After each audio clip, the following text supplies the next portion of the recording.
Si Savannah Rhodes ay 43 taong gulang. Mayroon siyang mainit na kayumangging mga mata na natutong magtago ng malalim na kirot at isang pangangatawan na hindi umangkop sa malupit at makitid na pamantayan ng mga elitista sa silangang baybayin kung saan siya ipinasok ng apelyido ng kanyang pamilya. Bilang isang itim na babae mula sa isang pamilyang may matandang yaman, siya ay isang kahangahangang presensya, hindi dahil sa kanyang kayamanan, kundi dahil sa kanyang tahimik na kariktan at sa paraan ng kanyang pagtingin sa mga tao na para bang bawat isa ay may kwentong karapat-dapat pakinggan. Ngunit sa likod niya, tinatawag siya ng mga taong iyan na nagpupuri sa kanyang mga donasyong pangkawanggawa na matabang heiress. Ang kanyang asawa, si Marcus Sterling, ay isa sa kanila. Noong umagang iyon, ang mansion sa Greenwich, Connecticut ay mabango ng sariwang jasmine at gourmet na kape. Kaarawan ni Marcus, naghanda ang pribadong chef ng isang espesyal na brunch at si Savannah mismo ang nag-order ng sariwang bulaklak upang palamutian ang sala. Maingat niyang pinili ang isang mamahaling relo na Rolex na alam niyang pinapangarap niya, hindi para sa oras na ipinapakita nito, kundi para sa tatak na magkikislap sa kanyang pulso sa mga larawan ng kampanya. Si Marcus, na 7 taon ang nakabababa sa kanya, ay isang ambisyosong politiko, karismatiko sa publiko at malamig sa pribado. Ang tingin niya ay parang isang mangangaso, palaging kinakalkula ang kanyang susunod na galaw. Isang dekada na silang kasal. Walang anak, walang iskandalo, walang pag-ibig.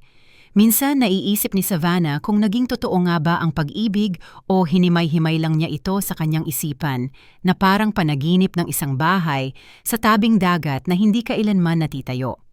Sa ika-10:16 ng umaga, bumaba siya sa marangyang hagdan na may hawak na isang sobre. Ito ay isang sertipiko para sa $100,000 na donasyon sa pangalan ni Marcus para sa National Children's Foundation.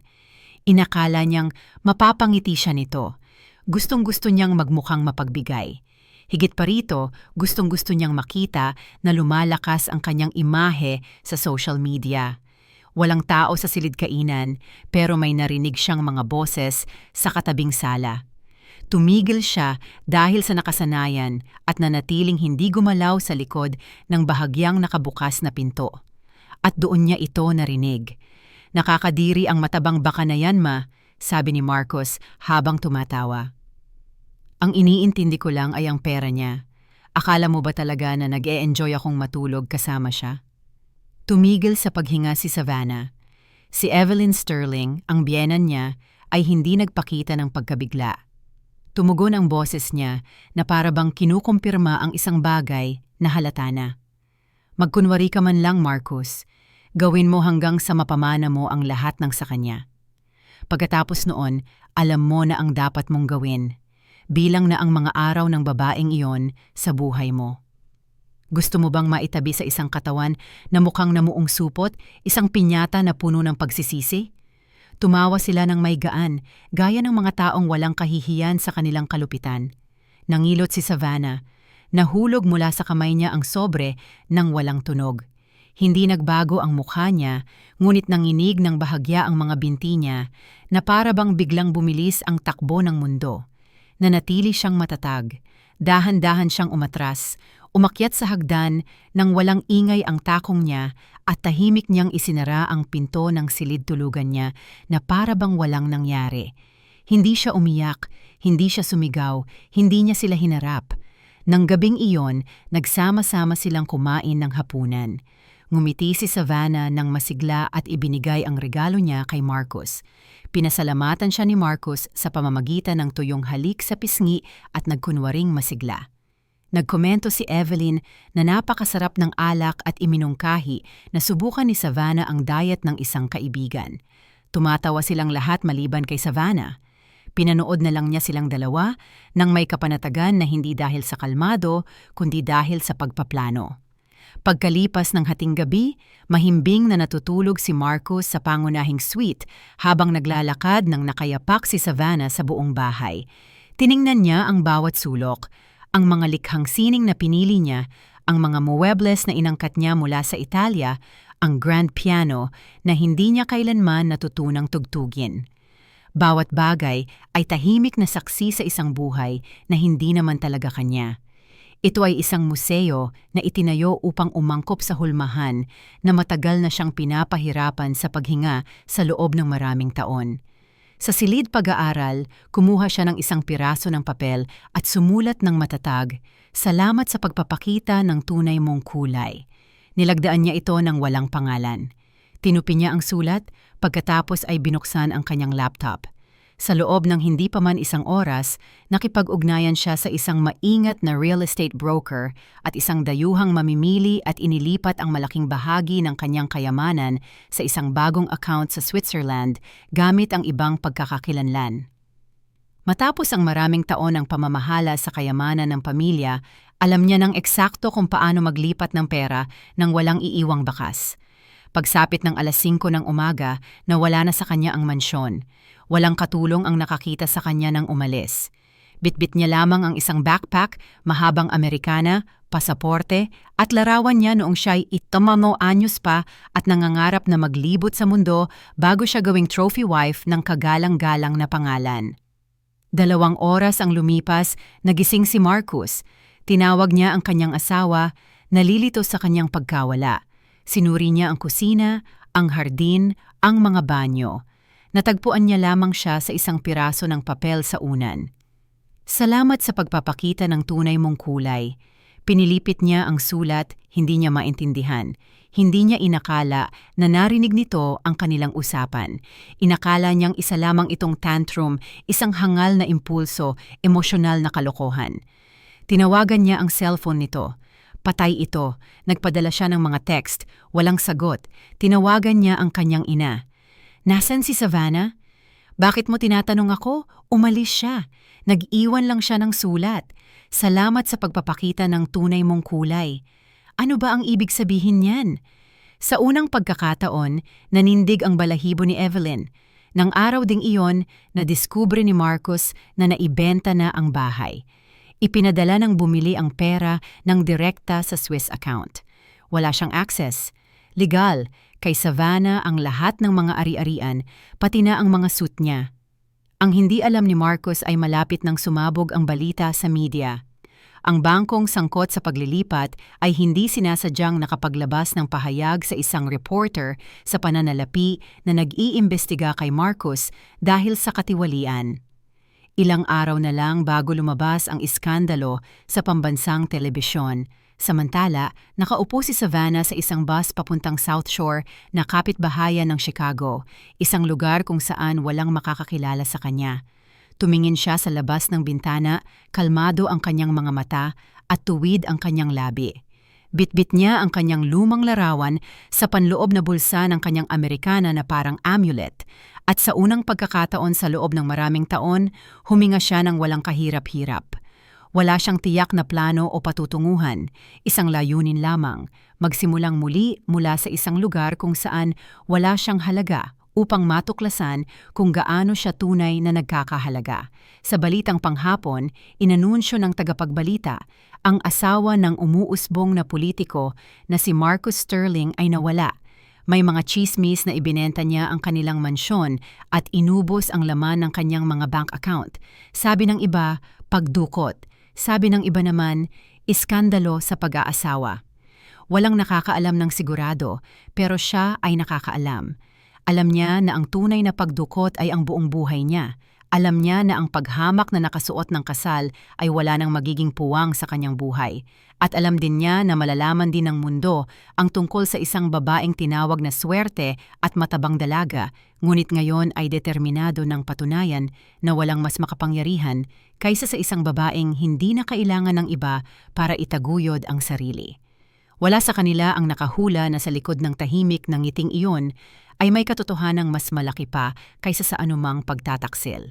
Hindi nakatakas si Savannah Rhodes. Nagising siya. Dahan-dahang umusad ang bus sa alikabok na mga kalye. Ang mga bintana ay napapasingaw ng mamasa-masang hangin ng umaga. Nakapatong sa kandungan niya ang kanyang backpack. Sa loob nito, walang hiyas, walang mamahaling damit, Walang mamahaling pabango, kundi mga dokumento, kaunting pera, isang kwaderno na puno ng mga katagang isinulat niya noong hindi na kayang pigilin ng dibdib niya ang mga luha, at ang lumang larawan ng kanyang kabataan. Nakatayo siya sa tabing dagat na nakabuka ang mga braso na para bang sa kanya ang buong mundo. Noon, hindi pa niya nakikilala si Marcos. Noon, hindi pa siya naging eleganteng anino ng isang mapanlinlang na buhay. Huminto ang bus nang may malakas na kuraskas. Lumiko ang ulo ng driver nang walang interes at bumulalas sa magaspang na tinig. South Shore, huling hintuan. Tumayo si Savannah. Walang tumingin sa kanya.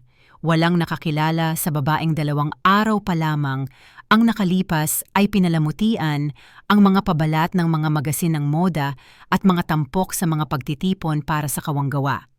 Sa mundong ito, siya ay hindi nakikita. At sa unang pagkakataon, nagdulot ito sa kanya ng pakiramdam ng ginhawa. Hindi mahirap na kapitbahayan ang South Shore. Ito ay isang sugatan. Ang mga bitak na harapan ay tila nagsasalaysay ng mga kwento ng matitinding taglamig, mga nabigong pangako at mga pag-asang nakaligtas na parang damo sa pagitan ng mga bato. Naglalaro ng walang sapin sa paa ang mga bata sa mga latak ng maruming tubig. Nagwawalis ng bangketa ang mga babae habang may bitbit na sanggol sa kanilang balakang. May isang lalaki na nagbebenta ng BBQ ribs mula sa food truck sa kanto. Isang lumang radyo ang tumutugtog ng walang kupas at malalim na R&B. Naglakad si Savannah sa mga kalye, pinagmamasdan ang bawat detalye na may halong takot at pagkamangha. Nahuli ng kanyang pansin ang isang abiso na may tape sa tarangkahan ng isang bahay.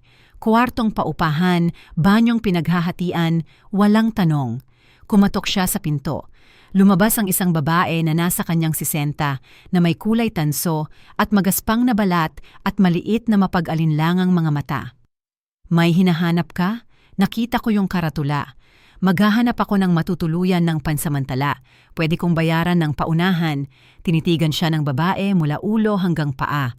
May hindi tumutugma sa kanya. Masyadong may kumpiyansa sa sarili. Masyadong maingat ang balat para sa ganitong kapaligiran. Pangalan? Nag-aatubili si Savannah ng saglit lang. Maya Solar. Kakaiba ang pangalan. Pumasok ka. Libre ang kwarto pero hindi ako nagre-refund at ayaw ko ng gulo. Hindi ka magkakaroon ng gulo. Maliit ang silid na may isang kama, isang bentilador na parang malalaglag mula sa kisame at isang bintanang walang tamang pintuan. May mantsa ng kahalumigmigan ang mga pader. Amoy kulungan, pero para sa kanya, pakiramdam niya ay ito ang kanlungan. Nagbayad siya para sa 1 buwan at nanirahan. Nang gabing iyon, hindi siya umiyak. Humiiga lang siya sa matigas na kutsyon, pinikit ang mga mata, at hinayaan ang katahimikan na gawin ang tungkulin nito. Kinabukasan, naglakad-lakad siya nang walang patutunguhan sa kapitbahayan. Ipinakilala niya ang sarili bilang isang babaeng nasira dahil sa panlilin lang sa pananalapi, isang taong nawalaan ng lahat. Hindi ito kasinungalingan, ngunit hindi dahil sa mga dahilan na iniisip ng lahat. Tinitigan siya nila ng may awa, ngunit may kasamang morbid na kuryosidad. Baguhan siya. Kakaiba siya. Isa na namang malungkot na kwento sa isang lugar na puno ng mga iyon. Nakarating siya sa isang maliit na sentro ng kalusugan sa komunidad. Ang harapan ay nangungupas. Sa loob, may ilang kalawangin na lamesang pang-eksamen, sirang plastik na upuan, at isang pansamantalang reception desk na gawa sa mga karton na kahon. May isang babae na nakikipagtalo sa isang binata tungkol sa gamot na hindi nila kayang bayaran. Ma'am, sinabi ko na sa inyo na wala kaming ganoong antibiotic at kung kukuha kayo sa labas, hindi ko magagarantiya na tunay iyon. Ang boses na iyon ay pag-aari ng isang matangkad na lalaki na magulo ang kayumangging buhok. Nakataas ang manggas ng kanyang kamiseta at may madilim na bilog sa ilalim ng kanyang mga mata na nagpapahiwatig ng mga gabing hindi siya nakatulog. Ang kanyang mga mata ay puno ng kalungkutan, ngunit matatag at mainit ang kanyang tinig. Pinanood siya ni Savannah ng ilang segundo. Sandaling tumingin siya kay Savannah, pagkatapos ay muling tumutok sa pasyente. Sabihin mo sa anak mo na magpatuloy sa pagdating. Kahit wala kayong pera, hindi namin tinatanggihan ang pangangalaga rito. Makakahanap din kami ng gamot sa paraang iyon. Nang matapos sila, lumapit si Savannah. Ikaw ba ang doktor? Ako si Elijah Vance. Kailangan mo ba ng medical na atensyon? Hindi, nagboluntaryo ako. May karanasan ako sa pamamahala ng organisasyon. Marahil makakatulong ako sa inventaryo, pag-uugnay ng mga donasyon, mga ganoong bagay. Pinagmasdan siya ni Elijah ng tahimik. May isang bagay sa paraan ng kanyang pagsasalita na naglalaman ng katiyakan sa kanyang tinig na hindi tumutugma sa kanyang kwento ng pagkawala ng lahat. Hindi niya siya hinarap. Ipinakita niya ang kanyang kamay. Maligayang pagdating, Maya. Mas kailangan dito ng mga kamay kaysa ng mga tanong. At doon nagsimula. Sa mga sumunod na araw, natutunan ni Savannah na tiklupin ang mga mantsadong kumot, ayusin ang mga kahon ng mga panahong sobra na supply, at tumanggap ng kaunting donasyon na dumarating na parang mga himala.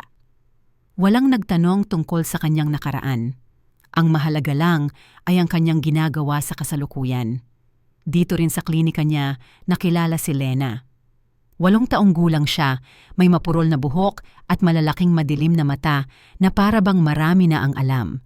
Umupo siya sa mesa para sa pagsusuri, nakasandal ang ulo sa balikat ng isang matandang may mabait na mukha. Miss Della, 3 araw na siyang ayaw kumain. Sinabi ng babae na nag-iinit siya tuwing gabi at lalo nang pumuputla ang kanyang balat. Sinuri siya ni Elijah, nag-utos ng mga pagsusuri. Pagkatapos ay lumabas sa pasilyo at sumandal sa pader. Nakatikom ang kanyang mukha. Anong nangyayari? Tanong ni Savannah. Pinaghihinalaan ko ang leukemia pero kailangan natin ng mga resulta ng laboratorio at may bayad iyon. Tumingin si Savannah sa bintana. Naglalaro si Lena ng manikang kulang sa isang braso, marahang bumubulong ng mga salita na para bang ikinukwento rito ang mga lihim. Lumapit si Miss Della kay Savannah nang umalis si Elijah. Hindi ka taga rito. Patawarin mo ako, pero malinis ang mga kamay mo, maayos ang kuko mo, tuwid ang likod mo. Ang buhay dito ay karaniwang nagpapakuba sa atin. Hindi sumagot si Savannah. Huwag kang mag-alala. May mga lihim din ako noong bata pa ako. Hindi kita hinuhusgahan.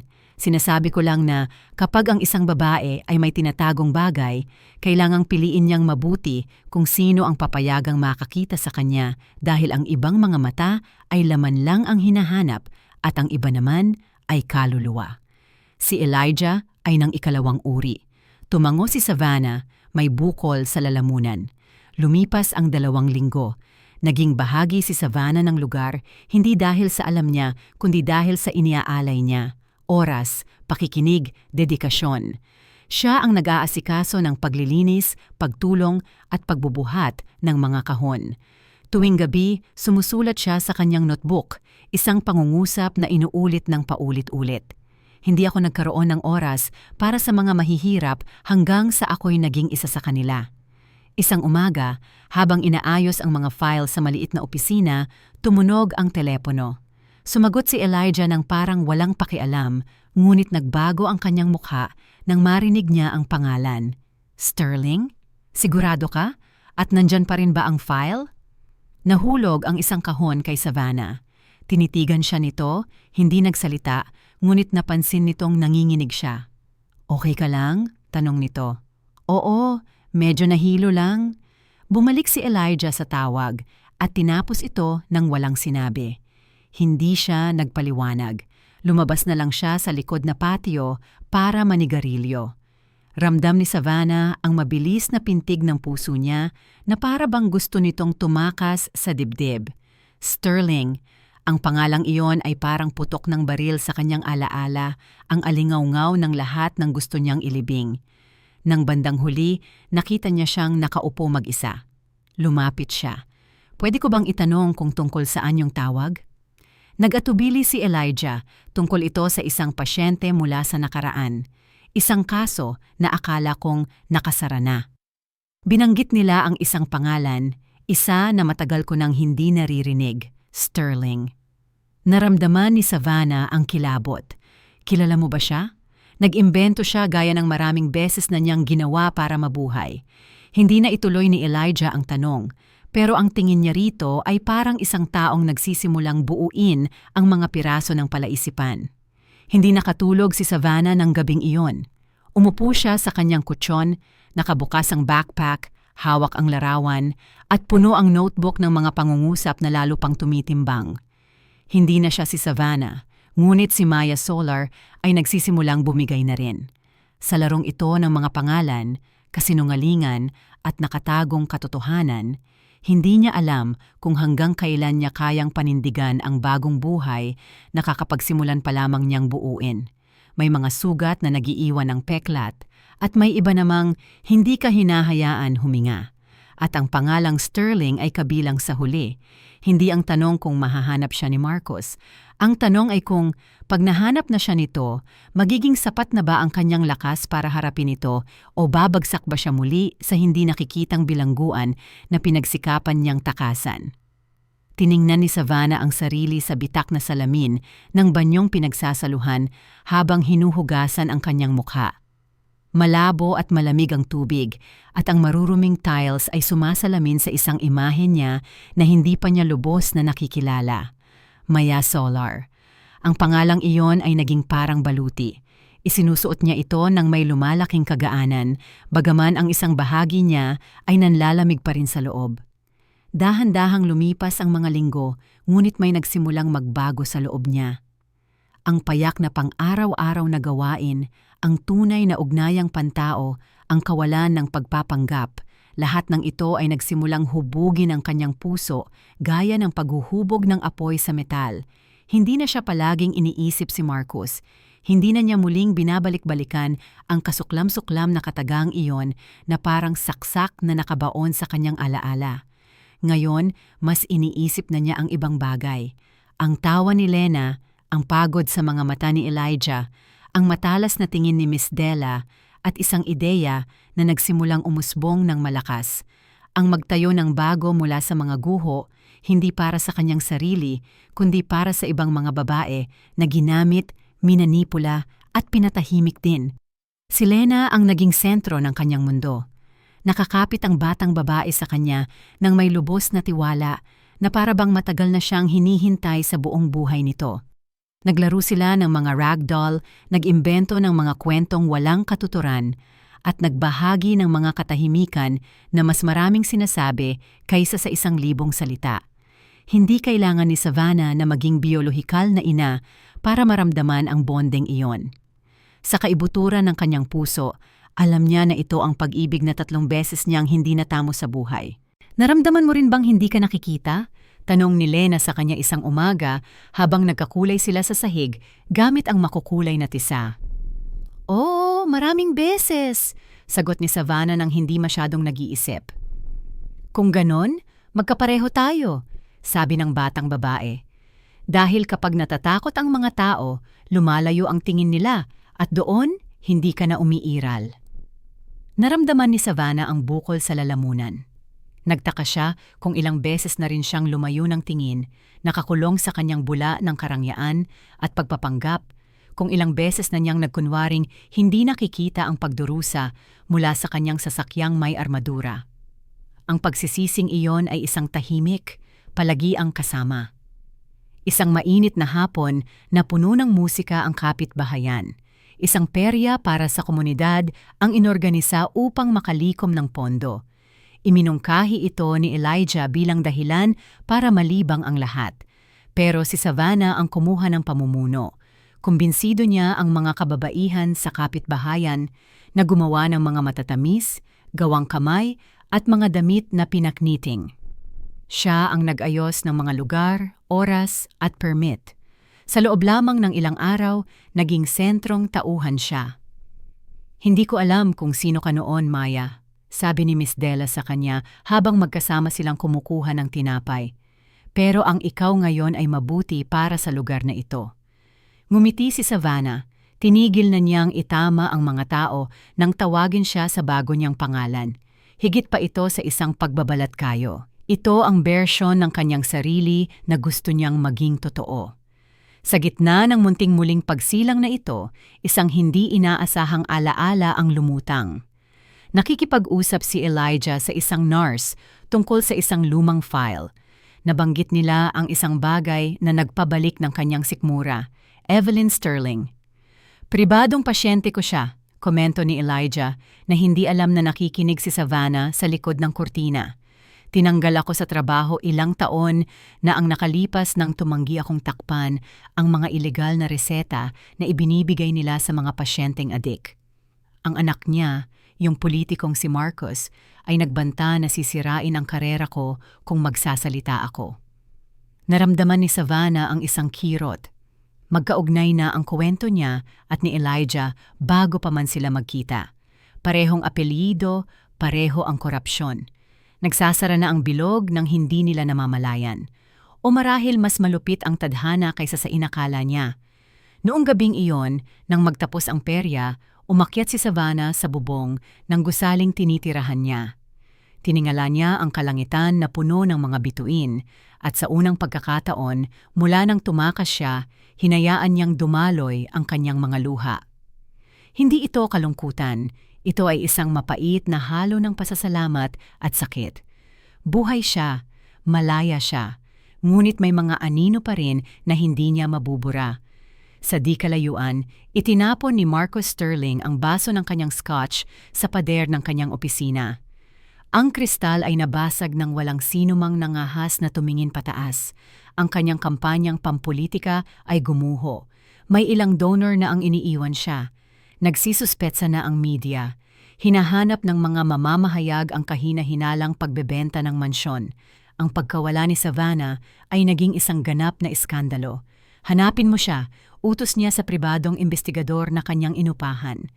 Hindi ko pinapansin kung paano. Kailangan kong maibalik siya bago ako tuluyang malunod dito. Ang lalaki, isang dating militar na may pagod na mukha ng aso, ay tumango ng walang emosyon. Mayroon na siyang ilang pahiwatig.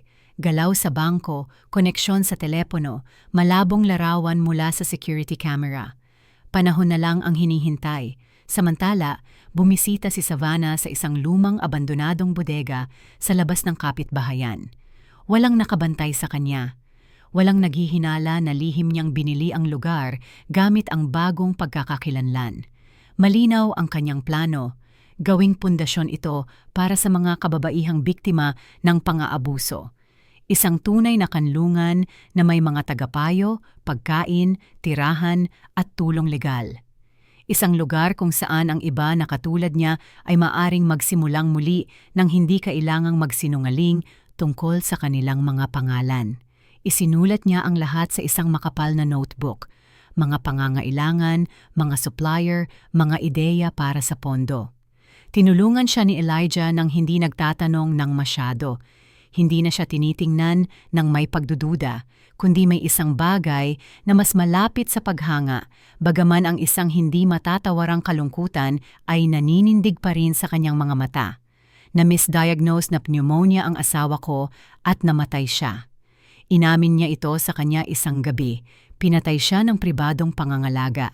Nagkakamali rin ang mga mamahaling ospital. Mas magaling lang silang magtakip ng kanilang mga pagkakamali. Nakinig si Savannah nang hindi nagsalita. Alam niya na sa isang paraan, siya rin ay nabasag ng bulok na sistema. Sa perya, nagbebenta si Lena ng mga gawang kamay na pulseras na gawa sa tali. Mas maliwanag ang kanyang ngiti kaysa sa anumang ilaw sa kalye. Tumakbo siya sa pagitan ng mga stall nang may sigla. Pinanood siya ni Miss Della ng may pagod ngunit masayang mga mata. Para bang maayos ang lahat hanggang sa nangyari ang hindi inaasahan. Biglang bumagsak si Lena. Sandaling nanginig ang katawan niya bago tuluyang tumigil sa paggalaw. May tulo ng dugo mula sa kanyang ilong, agad na nanahimik ang lahat. Tumakbo si Elijah papunta sa kanya, binuhat siya sa bisig at sumigaw, "Mga utos." Sumunod si Savannah, halos hindi na niya nararamdaman ang kanyang mga binti. Sa klinika, ikinabit nila ang IV, kumuha ng mga sample at naglagay ng oxygen. Dumating ang diagnosis na parang timba ng yelong tubig. Umiiral na ang leukemia, sabi ni Elijah nang may pagkabiyak sa boses. At wala tayo rito ng kailangan para magamot siya. Nanginig ang mga kamao ni Savannah, hindi niya matiis na manatili ng walang ginagawa. Hindi ngayon, hindi kasama ang batang ito na ibinalik sa kanya ang kanyang kaluluwa. Noong gabing iyon, habang natutulog si Lena na may lagnat, binuksan ni Savannah ang kanyang backpack at tiningnan ang huling reserba, isang piraso ng alahas na itinago niya ng may matinding pag-iingat, ang tanging hindi niya naibenta o iniwan. Ito ang singsing ng kanyang lola na may safiro na mas mahal pa kaysa sa buong kapitbahayan. Hinigpitan niya ito sa kanyang kamao at naglakad patungo sa lungsod. Kinabukasan, bumalik siya dala ang isang selyadong sobre at isang tseke na sapat para simulan ang paggamot. Walang nagtanong kung paano niya ito nakuha. Walang sino man ang may karapatan. Ngunit tiningnan siya ni Elijah ng may bagong pananaw. Hindi ito mga mata ng pagdududa, ito ay mga mata ng katiyakan. Hindi ka pumunta rito para magtago, sabi niya sa kanya. Pumunta ka rito para buuin muli ang sarili mo. At alam mo ba, ginagawa mo nga, kahit na humihinga ka pa rin sa pamamagitan ng mga kasinungalingan. Sa unang pagkakataon, yumuko si Savannah. Gusto niyang sabihin sa kanya ang katotohanan, sabihin ang tunay niyang pangalan, ang kanyang kwento, ang lahat, pero hindi niya ginawa, hindi pa. Si Lena mula sa kanyang kama ay ngumiti sa kanya ng tuyong-tuyo ang labi. "Huwag mo akong iwan." Kailanman ang sagot ni Savannah habang hinahawakan ang kamay nito.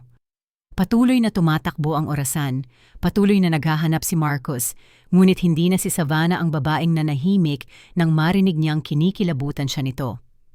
Ngayon, siya ay isang babaeng lumalaban kahit na ang takot ay humihinga pa rin sa likod ng bawat ngiti, dahil ang mga kasinungalingan, kapag pinagtagal ng matagal, ay nagsisimulang mabuhay ng kusa at ang mga kanya ay humihinga. Ang tanong ay kung gaano pa katagal niya silang mapipigil dahil kapag natutong huminga ang isang kasinungalingan, maaari rin itong matutong pumatay. Nagising si Savannah bago sumikat ang araw. Halos araw-araw mula nang kunin niya ang pangalang Maya Solar. Ang bentilador ay umiingay ng tuloy-tuloy at ang mamasamasang pader ng silid ay tila mas kulay abo kaysa dati. Pinisil niya ng todo ang kanyang mga taliri sa mata bago tuluyang idilat ang mga ito. Ayaw niyang harapin ng sandali ang katotohanang parang lapida ang bigat sa kanyang dibdib. Nasa ospital pa rin si Lena, nakakabit sa mga gamot na halos hindi makontrol ang paglala ng kanyang leukemia. Bawat minuto ay isang pakikibaka. Bawat ngiti ng batang babae ay isang kalasag laban sa kawalan ng pag-asa. At sa kabila ng pagkakakuha ng paunang pondo sa pamamagitan ng pagbebenta ng nakatagong hiyas na iyon, alam niyang hindi iyon magiging sapat. Ang paggamot ay magiging mahaba, mabagsik at magastos.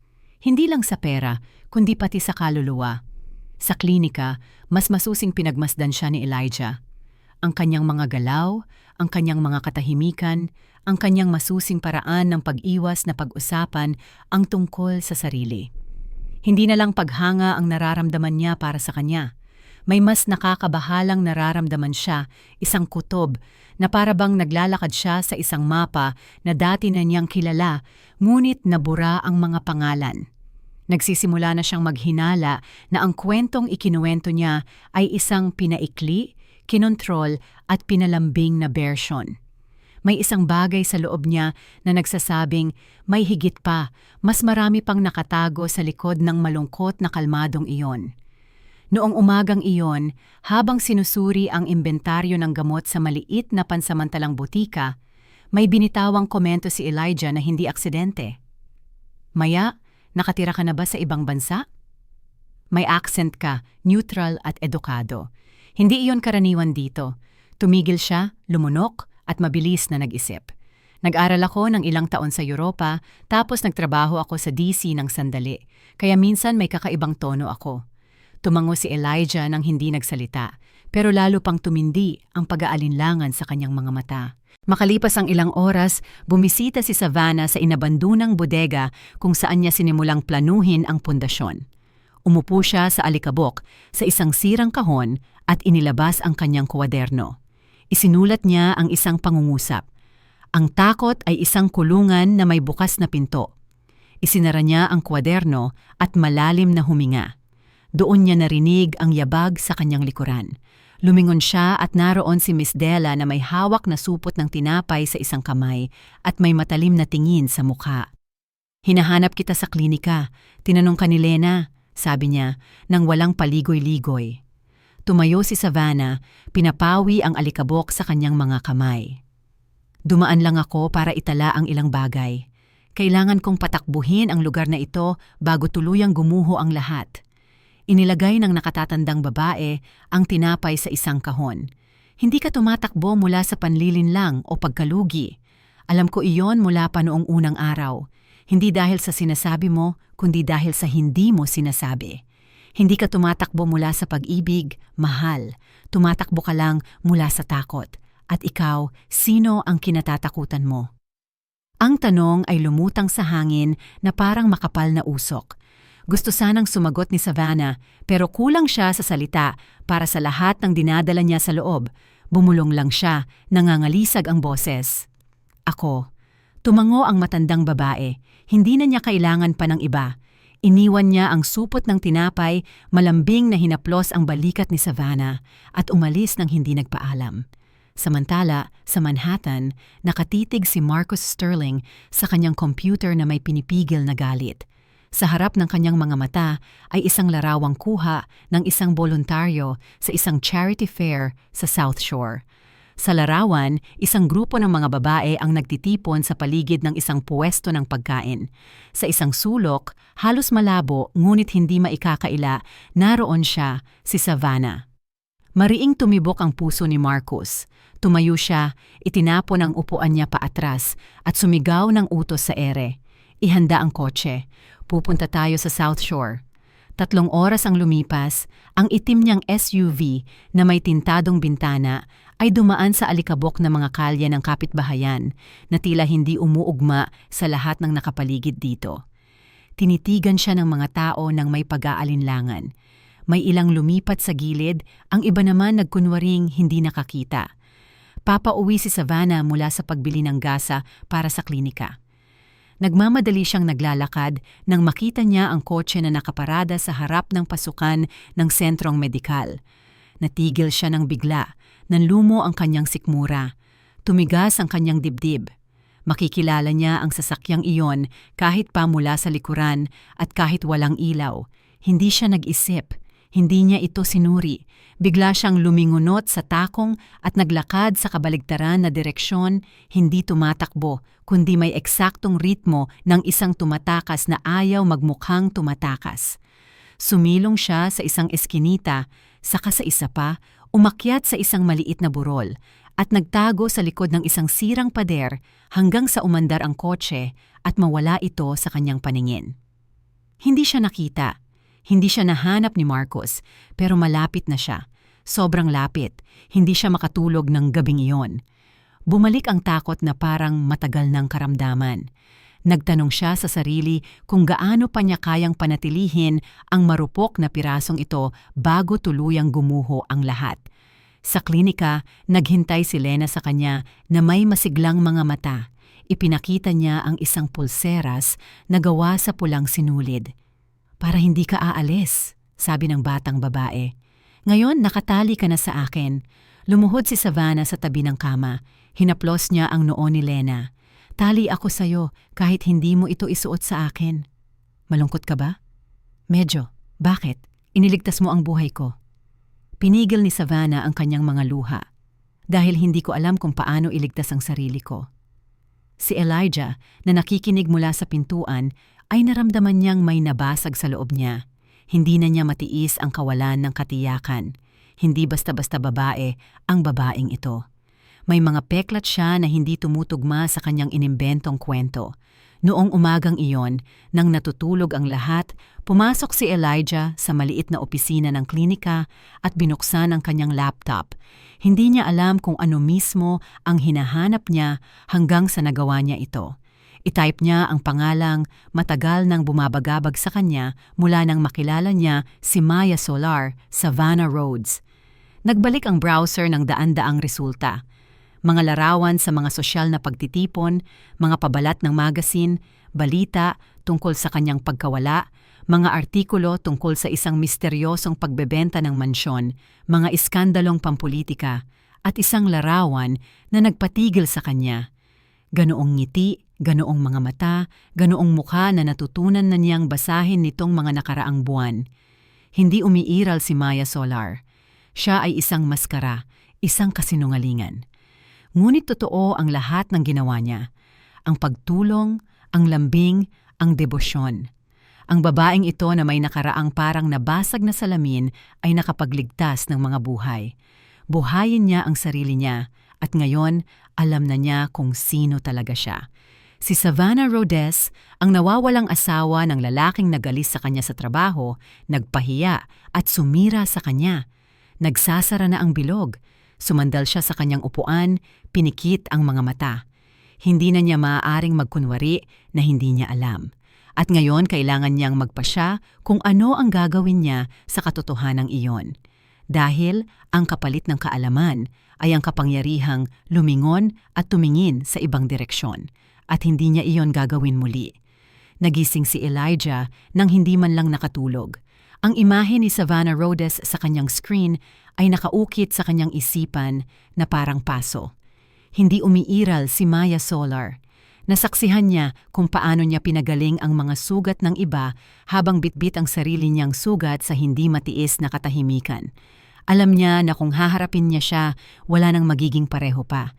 Ngunit ang katahimikan ay isang paraan din ng pagtataksil sa pinakamahalaga sa kanya, ang katotohanan. Nakita niya itong nakaupo sa hagdanan ng klinika, hawak ang kwaderno. Hindi ito sinusulatan, hawak lang niya ito na parabang nakasalalay rito ang kanyang balanse. Kailangan nating mag-usap, sabi niya nang walang pambungad. Tumingin siya pataas, walang sorpresa sa kanyang tingin. Sa kaibuturan, alam na niya na alam niya. Oo, sagot niya habang dahan-dahang isinasara ang kwaderno. Panahon na. Pumunta sila sa bodega, ang bakanting lugar na unti-unting napupuno ng kahulugan. Pinanood siya ni Elijah na may pigil na ekspresyon ng isang taong maghahagis ng bato sa tubig.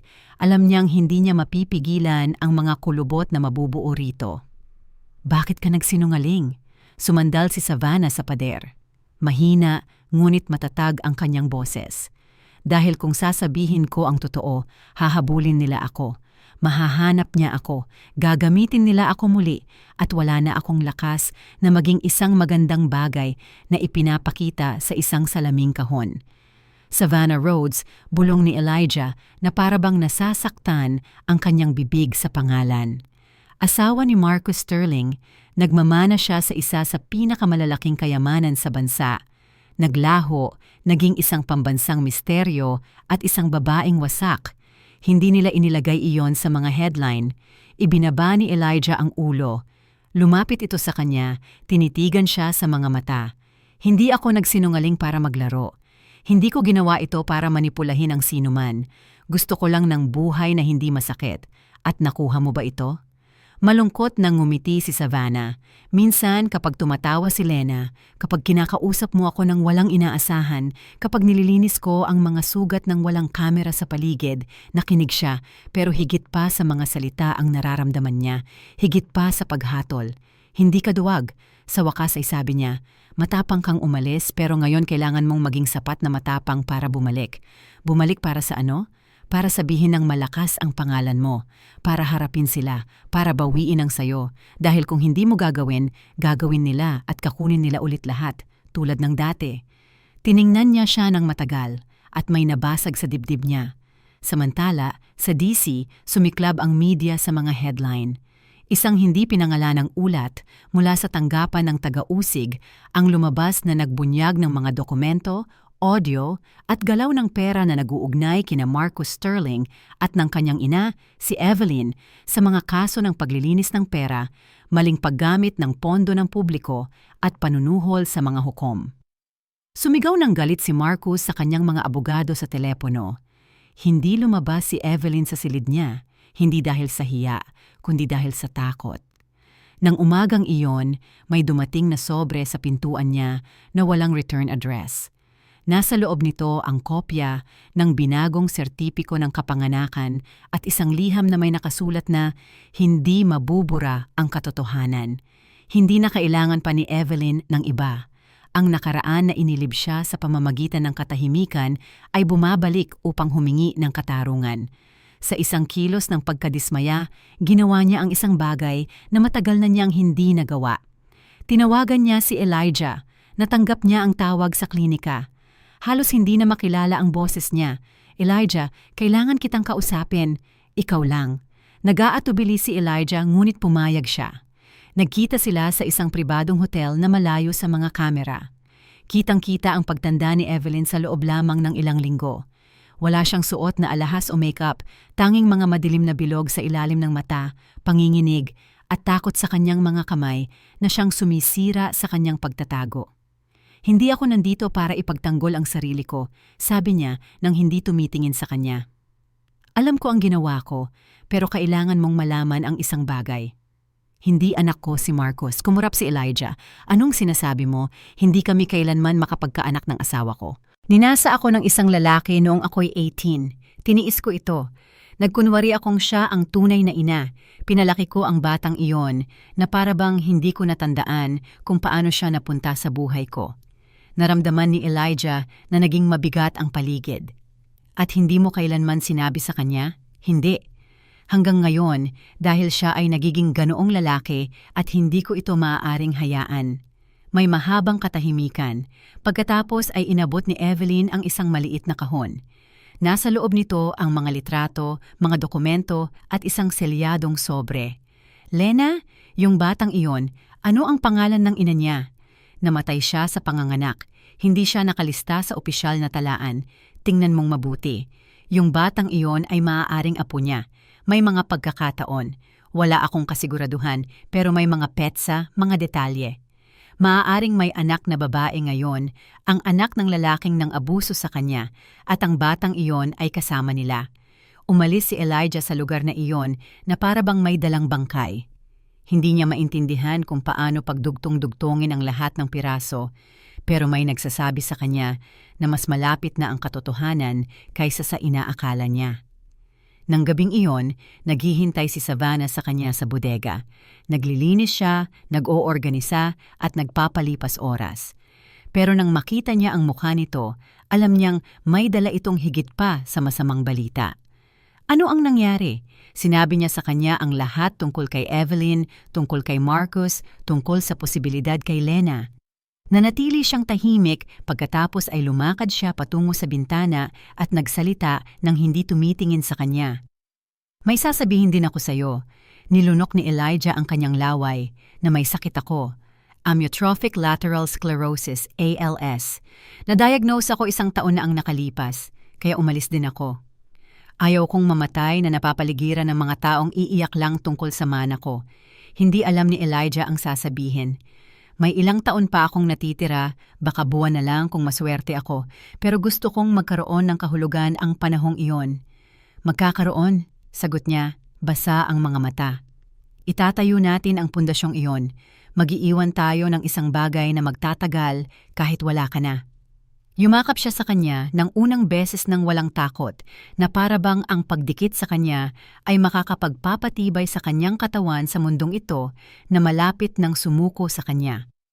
Pagbalik niya sa kanyang silid, natagpuan ni Savannah ang isang sobre na may pangalan niya na nakasulat ng cursive. Binuksan niya ito, isang liham iyon. Nakilala niya ang sulat kamay bago pa man niya ito basahin. Mula ito sa kanyang ina. "Savannah, kung binabasa mo ito, ibig sabihin wala na ako. Hindi ko alam kung gaano karaming pinsala ang nagawa ko sa'yo. Ang alam ko lang, may mga taon na kinamuhian kita dahil ikaw ang lahat ng hindi ko kailanman magiging. Dahil mas inibig ka ng iyong ama kaysa sa akin. Dahil kislap ka ng kislap ng walang kahirap-hirap. At ako ay isang kulay abo na babae na naipit sa isang marmol na bahay. Patawarin mo ako sa pagiging masyadong mabagsik, sa hindi kita pagpiprotektahan, sa hindi pagsasabi sa'yo na karapat-dapat ka, sa higit pa kaysa sa isang asawang gusto ka lang para sa iyong pangalan." Alam ko iyon mula pa noong unang araw, pero nanahimik ako gaya ng dati. Ang liham na ito ay hindi dahilan. Ito ay isang pag-amin at isang pamanhik. Huwag mong hayaang manirahan sa'yo ang aking kapaitan. magpakalaya ka, maging matatag ka, at kapag hindi mo na matiis, huwag mo lang itago. Hayaan mong alagaan ka, mahalin ka, suportahan ka, dahil kahit hindi mo sabihin, karapat-dapat ka ring iligtas. Bigla na lang humagulgol si Savannah ng hagulgol na nakakapagpanginig ng kaluluwa, yung tipong nagpapalaya sa mga taong tanikala na hindi nakikita. Hindi pa tapos ang pundasyon. Hinahanap pa rin siya ni Marcus. Nasa katawan pa rin niya ang diagnosis, pero noong gabing iyon, sa unang pagkakataon, nakatulog siya ng walang takot dahil ang katotohanan ay masakit. Oo, pero pinapatigas din nito at wala na siyang puwang para magdala ng mga kasinungalingan. Ngayon, gusto na lang niyang bumuo ng isang bagay bago tuluyang bumigay ang katawan niya. At gagawin niya ito kasama si Elijah, kasama si Lena, kasama ang kanyang katotohanan bilang kanyang nag-iisang mana. Natapos ang trabaho sa lumang bodega ng 2 linggo ng mas maaga sa nakatakdang oras. Nagkaisa ang mga kamay ng kapitbahayan na para bang kanila na palagi ang proyekto. Ang mga lalaking halos hindi marunong magbasa ay humalo ng semento ng may katumpakan na parang siruhano. Ang mga babaeng nagdala ng mga pader na pininturahan ng taon-taong sakit na para bang hinuhugasan nila ang mga sugat.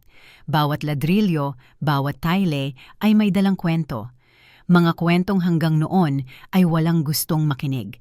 Binuksan ng Maya Solar Foundation ang mga pintuan nito sa isang seremonya na walang press, walang kamera, walang hungkag na pananalita. Naroon lamang ang mga taong mahalaga.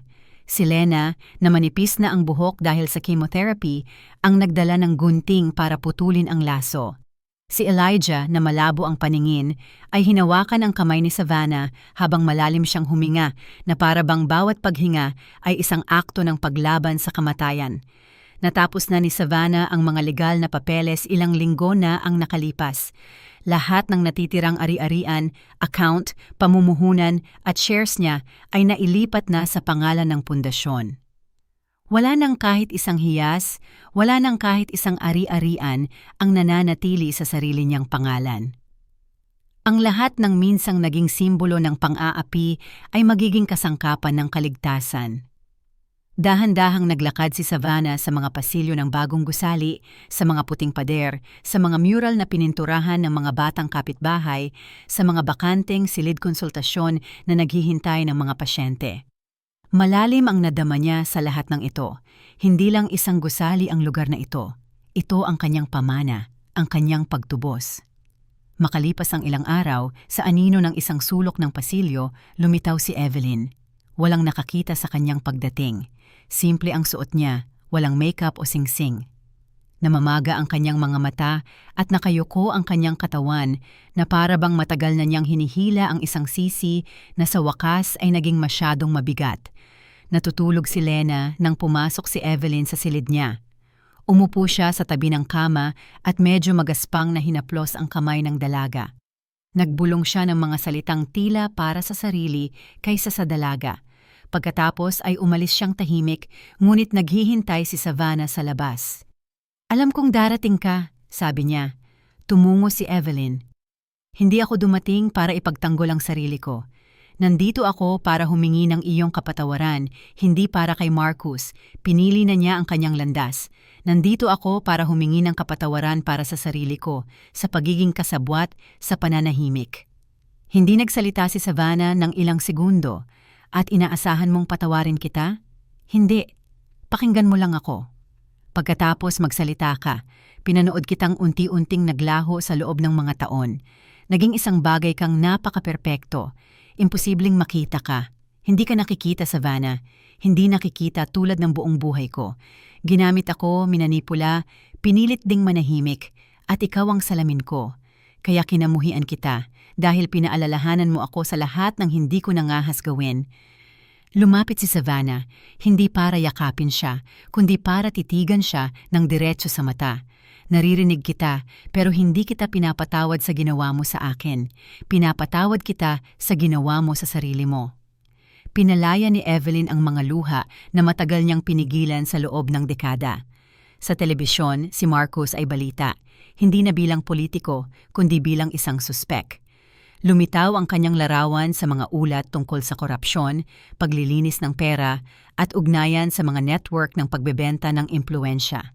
Na-expel siya sa kanyang partido, hindi nangiti ang ibinebenta ng kanyang mukha. Iskandalo na.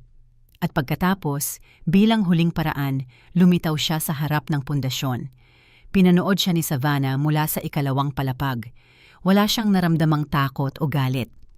May nararamdaman siyang mas malamig, isang malungkot na habag na parang isang taong nagmamasid sa isang taong talo na. Naghintay siya sa kanya sa bakuran. May hawak siyang briefcase at mukhang mas matanda kaysa sa mga taong lumipas. Hindi ako dumating para makipaglaban, sabi niya nang makita siya. Dumating ako para makipagkasundo. Walang kasunduan sa'yo, kalmado niyang tugon. Mayroon akong patunay, mga dokumento.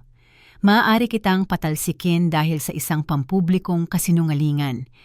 Maaari kong sabihing ninakaw mo na pineke mo ang iyong pagkawala para kunin ang lahat. Ginawa ko na yon. Kinuha ko ang lahat, ngunit hindi ang mga material na bagay. Binalik ko ang dangal na nawala sa'yo, maraming taon na ang nakalipas. Lumapit siya, tinitigan siya sa mga mata. Akala mo ba mas mababa ang halaga ng lugar na ito kaysa sa lahat ng pag-aari mo? Hindi. Sa tingin ko, ang lugar na ito lang ang may halaga dahil maaari mong panatilihin ang lahat ng material na bagay. Ang hindi mo kailanman magkakaroon ay kapayapaan. Umatras si Marcos ng isang hakbang. Mas tumama sa kanya ang katotohanan kaysa sa anumang banta. At sabihin mo sa nanay mo na nakikinig ako sa kanya. At hindi na kailangang malaman ng babae kung sino ang lolo niya. Sapat na ang pagmamahal na mayroon siya. Hindi na niya kailangan ang sa iyo. Bago pa siya makasagot, inabot ni Savannah ang kamay sa kanyang pitaka at iniabot sa kanya ang isang sobre. Kung ito na ang huling bagay na matatanggap mo mula sa akin, umalis si Marcos nang hindi ito binuksan. Nang bandang huli, sa kanyang bakanteng apartment, binasa niya ito. Ang kapangyarihan na walang pag-ibig ay hungkag. Ang pera na walang kaluluwa ay kamatayan. Pinatay mo ako ng maraming beses noong ako'y buhay pa, ngunit nabuhay akong muli at ikaw ay nananatiling nakalubog sa sarili mong ego. Hindi na tayo magkaaway. Wala tayong kwenta. Matutong mag-isa. Marahil noon ka magsisimulang hanapin ang sarili mo. Nag-isang gabi sina Elijah at Savannah. Hindi ito naging gabi ng pagnanasa.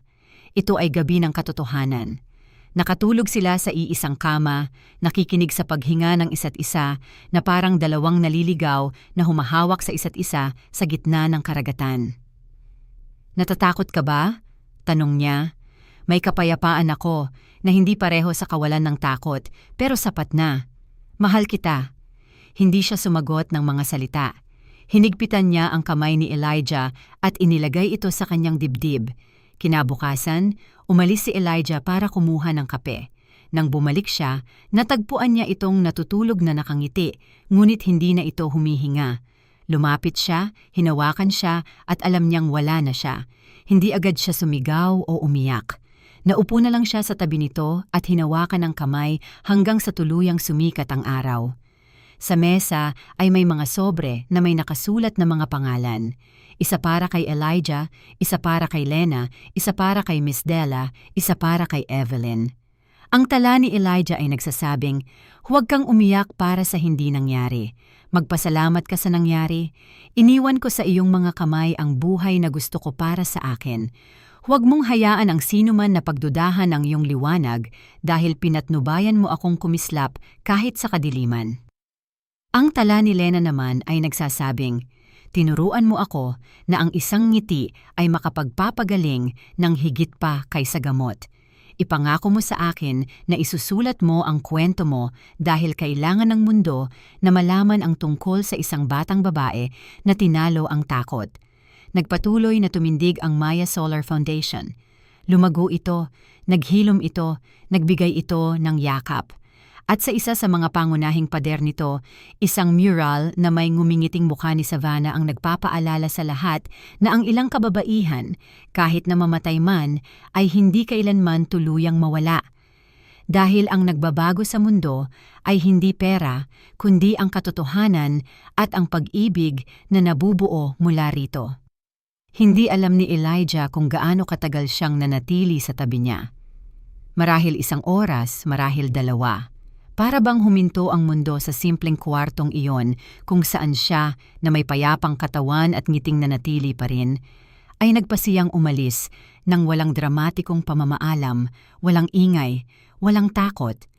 Umalis siya gaya ng pamumuhay niya sa kanyang mga huling buwan, sa katahimikan, ngunit nag-iwan ng hindi mapapawiyang bakas.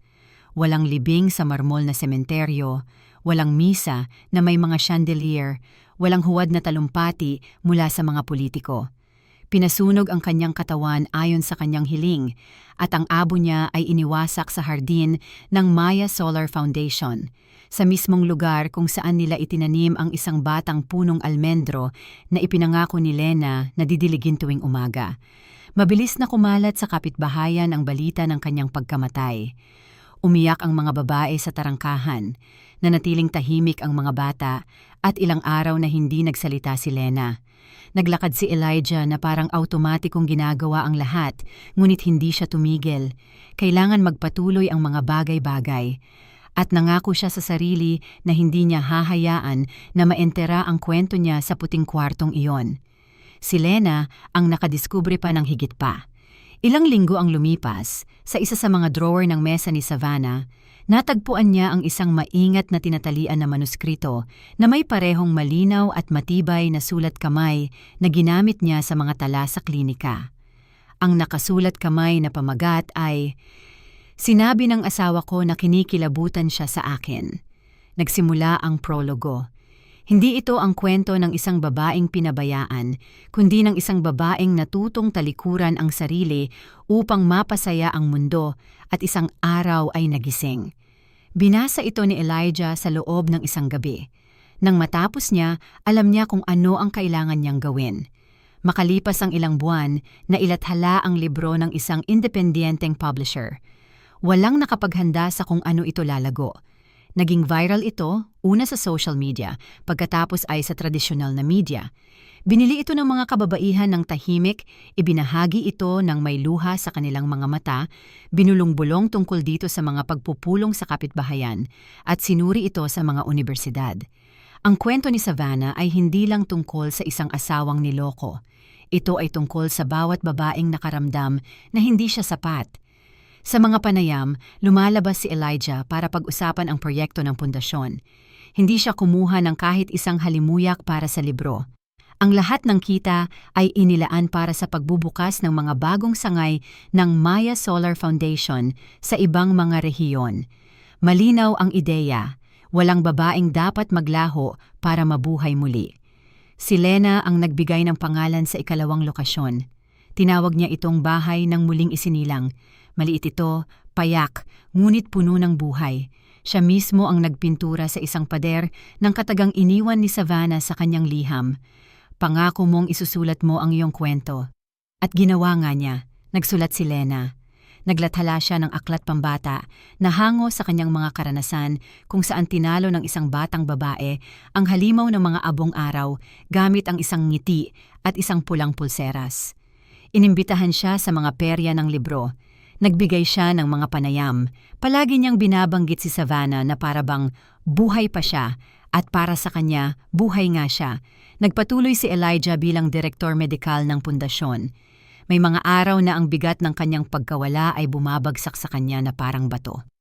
Ngunit, ang kailangan lang niyang gawin ay pumasok sa hardin at makita ang mga babaeng naghihiyag, ang mga batang tumatakbo, ang mga voluntaryong dumarating ng may sigla para malaman na nanalo si Savannah, na hindi namatay ang pag-ibig niya, na ang pamana niya ay hindi abo kundi ugat. May suot siyang locket sa leeg.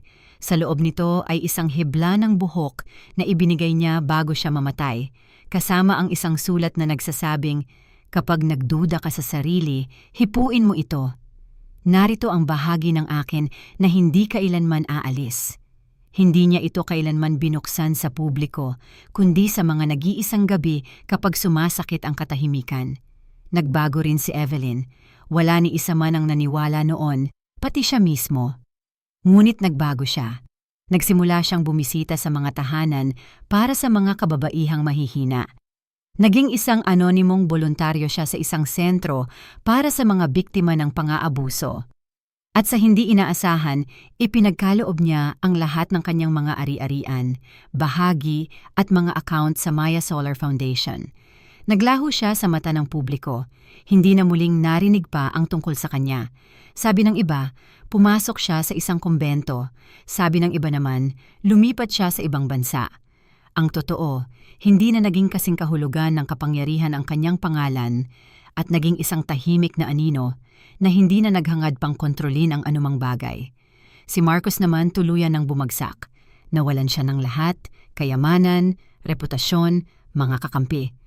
Sinubukan niyang maglathala ng isang memoir para linisin ang kanyang pangalan, ngunit walang bumili nito.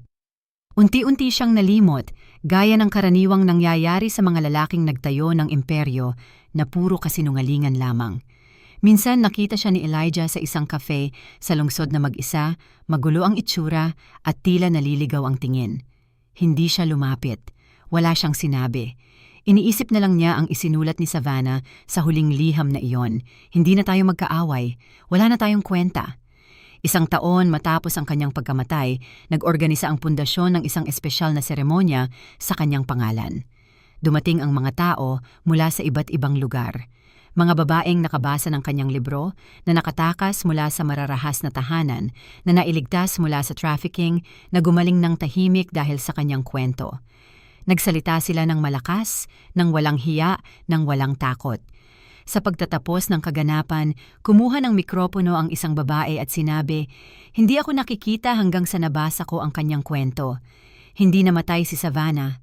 Nagising siya sa loob ko at sa loob ng marami pang iba." Pinikit ni Elijah ang kanyang mga mata at ngumiti. Habang papalabas siya, hinawakan ni Lena ang kanyang kamay. "Sa tingin mo ba nakikita niya tayo mula roon? Wala akong alinlangan. Nasa loob ka, nasa loob ko, sa ating lahat. Minsan pinapangarap ko siya. Ano ang sinasabi niya para magpatuloy akong magsulat?" Na nakapagpapagaling din ang mga salita.